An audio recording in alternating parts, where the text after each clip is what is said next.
This is Jonathan Agger, Fit for Pro Boxing fans, up here in Newcastle. Saturday night, Savannah Marshall defending her WBO middleweight title against Femke Hermans. I'm joined by Sky Sports Head of Boxing Development, Adam Smith. Adam, another big fight for Savannah on that road to Claressa Shields.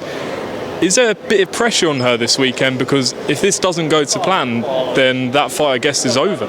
Jonathan, there's huge pressure on Savannah's shoulders, but she's pretty chilled. She's got that wonderful relationship now with Peter Fury. She's boxing the best of her life, of her career, certainly as a pro. And it's all come together for Savannah, which is a fabulous story from somebody that was suffering from real confidence issues, that was nervous, that was failing at first hurdles in the amateur tournaments, that then was winning some.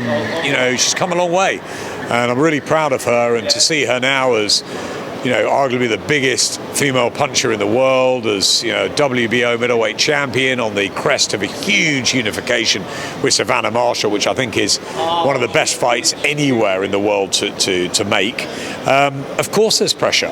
Femke Hermans is a WBO super middleweight champion of past. She's a European middleweight holder.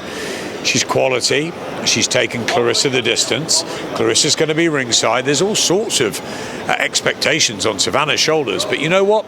I saw a difference when she came up to Newcastle last time, back in the Northeast, at home, and put that great performance on.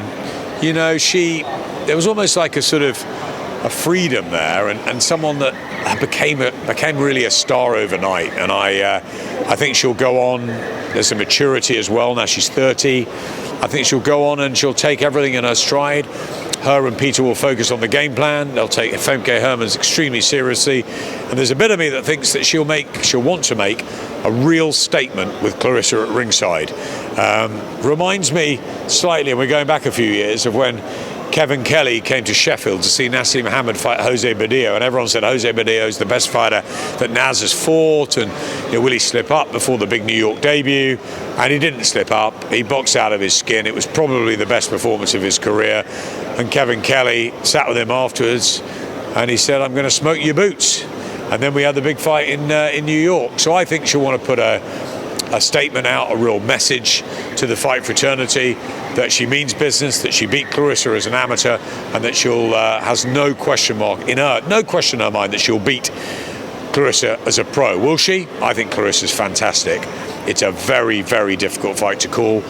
Clarissa's was wonderful when she came to Cardiff, magnetic, beautiful fighter, you know, up and down the weights, very, very difficult to beat.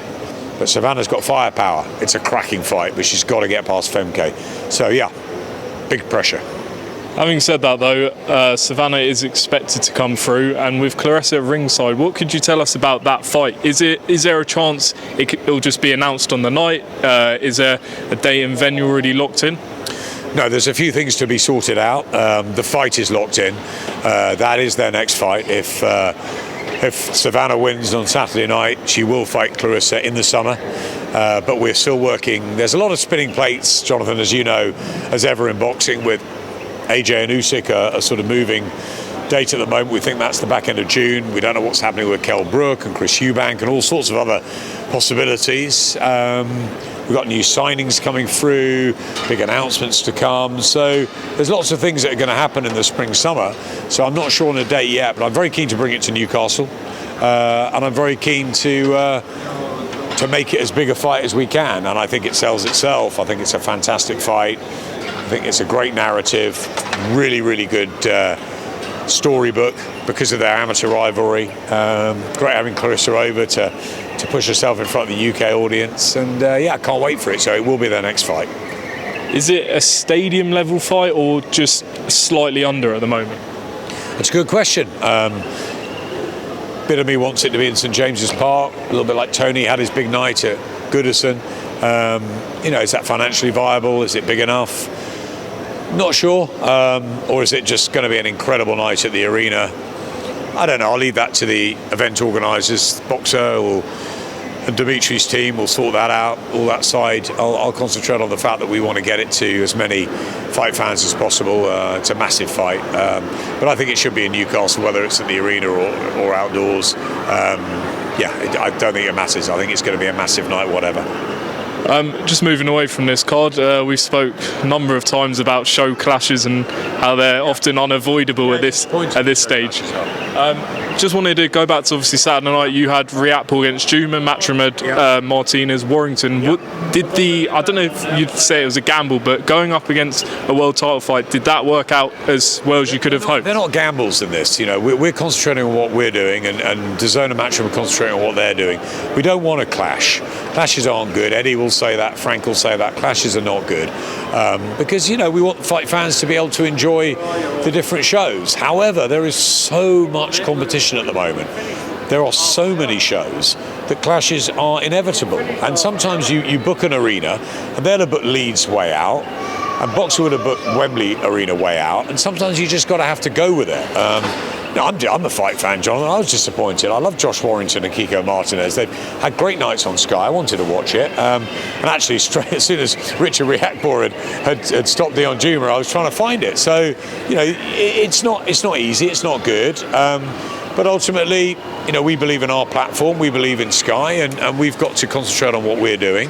But for fight fans, it's frustrating. I know you can record things now, you can watch things, but everyone wants to watch things live, and it is difficult. And we've got to try and avoid that in the future. And I talked to Ben about it, and I'm sure there'll be conversations with Frank Smith and with Queensberry and Frank to try and make sure that as less as possible. I know May the 21st, for example, was looking very busy with Craig Richards and Joshua Buatsi's fight with Zach Parker. So, maybe that's one where we say, look, we don't want to go on that night, and it's not ideal. But sometimes, the arena's difficult to book, and it's obviously you're going to get the odd clash. But no, it's not ideal, is it? You've maintained for a number of... Fighters get a lot of work, though, which is good. That is good. More shows, more fighters get paid, and that's good in my book. You maintain for a number of weeks you're confident that Anthony Joshua re-signs with Sky Sports. We know the Usyk rematch is now going to happen. Realistically, though, when do you expect to make Anthony Joshua to make an announcement on this? Because we're hearing June 25th.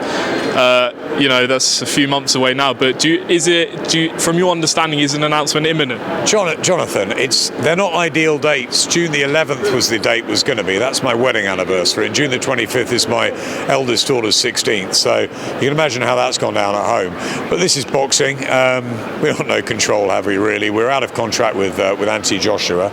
I would like to have seen the fight happen at Spurs. I've talked to the Spurs guys, Daniel Levy and his team, and I think it's a perfect venue to go back there, to see if AJ can exact revenge. But we know with Andy Ruiz, we went out to Saudi, that was where the rematch was. Maybe that will happen again, that's what I'm hearing, that it will go to the Middle East. But I was pushing for Spurs, but we'll see. I don't really have a lot to say in this one because we're out of contract with AJ from a broadcast point of view. And obviously it's down to Team Usyk and Team Joshua. And for obviously Oleksandr's concentration has been on his homeland.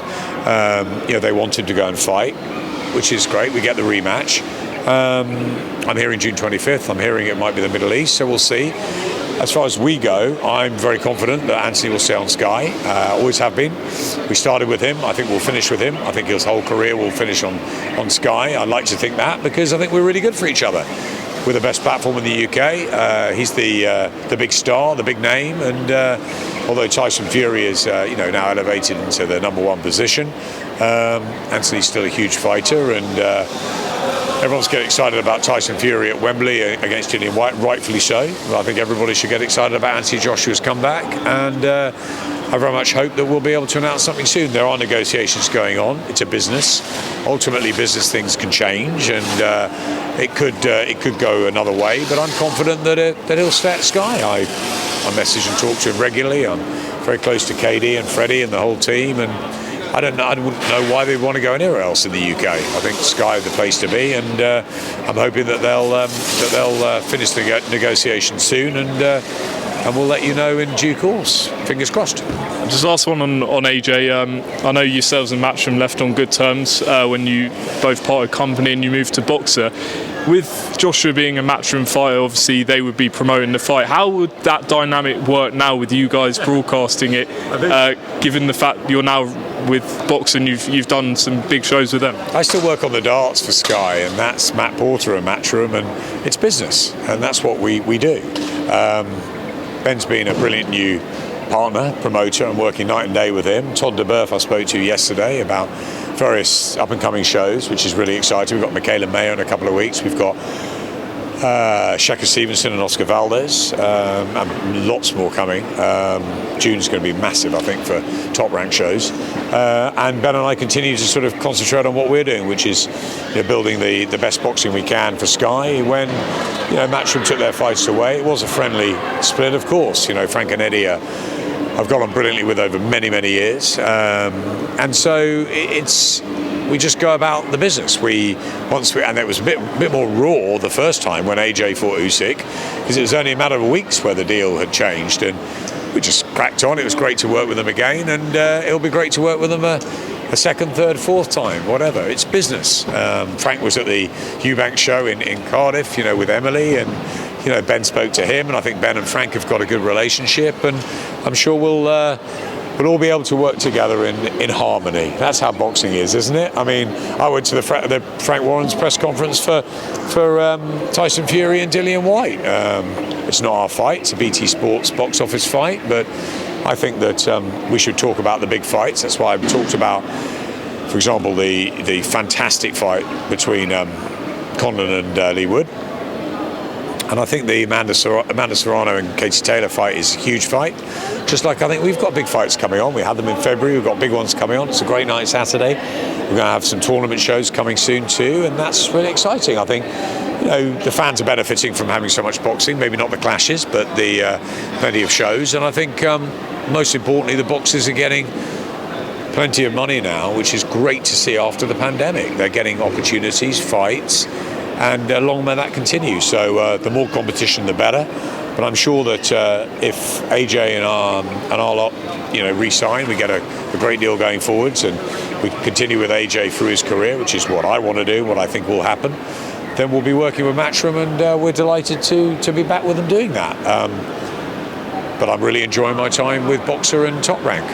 It's business, and I like to throw myself into the business passionately, whichever way it goes. We had a fantastic 10 years with Eddie, and I hope we get many years of success with Boxer and with Top Rank. Both 4-year deals. Sky backing us. They're backing boxing, which is great. And it's really good to have the challenge to rebuild, and it'll take time. They've got a bit of a head start with their stable, but I think we're building a pretty powerful one ourselves. All right, Adam Smith, thanks to all the Pro Boxing fans.